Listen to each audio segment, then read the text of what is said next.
السلام عليكم ورحمة الله وبركاته. صلى يا باشا على الرسول عشان انت تاخد حسنات. انزل اخبط لايك، اشترك في القناة عشان نشوف بعض تاني. صلى على النبي.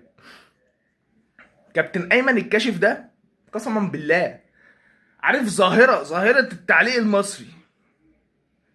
استنى بس، ماتش الاهلي وسيراميكا تقول لي يا عم خلاص ارحم ميتين، فاهم؟ ارحمنا بقى. اقول لك لا مش جاي اتكلم عن الماتش نفسه، انا جاي اتكلم عن المعلق بتاع المباراه، لان الموضوع يعني عارف اسخف من التشكيله اللي كابتن علي ماهر بدا بيها.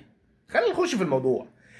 احمد نبيل كوكا كان معاه كرة كده عند الركنيه، واخد بال حضرتك انت ازاي؟ في مكانه متقدم شويه كده، فاشرف بن شهاب ايه جراله، يعني قطع له. الطبيعي في اي باك ليفت هيعمل ايه؟ هيديله بينيه.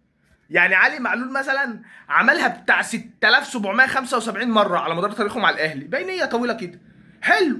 تسمع التعليق كابتن ايمن بقى، يا ولد يا ولد يا ولد يا ولد، مش معقوله الكواليتي. ايه يعني هو عمل ايه عشان يا ولد تلاتة يا ولد؟ فاهم حاجه؟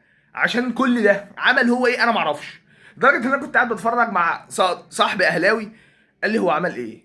فانا انا معرفش. يا راجل كوكا نفسه ما يعرفش هو عمل ايه عشان فاهم حاجه؟ تعال نخش على اللعيب التاني، محمد علي بن رمضان.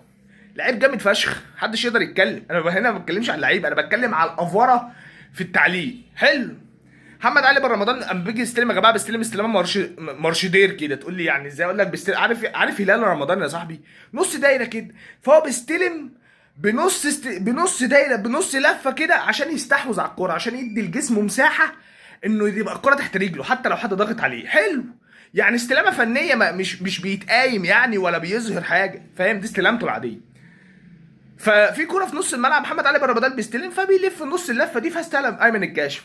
يا جماعه الاهلي وكواليتي مغاير تماما تماما.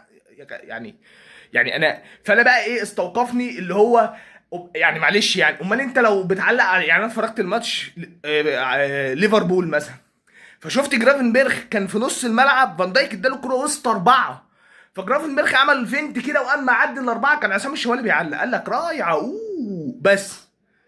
بس قال له حلوه يعني بالبلدي بقى وسكت. فاهم حاجه؟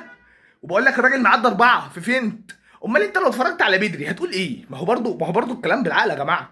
فاهم قصدي؟ لا مش عايز اقول كلمه والاوحش بقى، لو مثلا سيراميكا ايه شدت حيلها كده وعملت هجمه، 5 6 دقايق ماسكه كوره كده، يقول لك الاهلي متراجع، الاهلي مش في مستواه، بقى لنا مش عارف. الله. وليه سيراميكا مش هي اللي جامده وزنقه الاهلي مثلا؟ يعني هل ده الاهلي المصري ودي سيراميكا الهولندي؟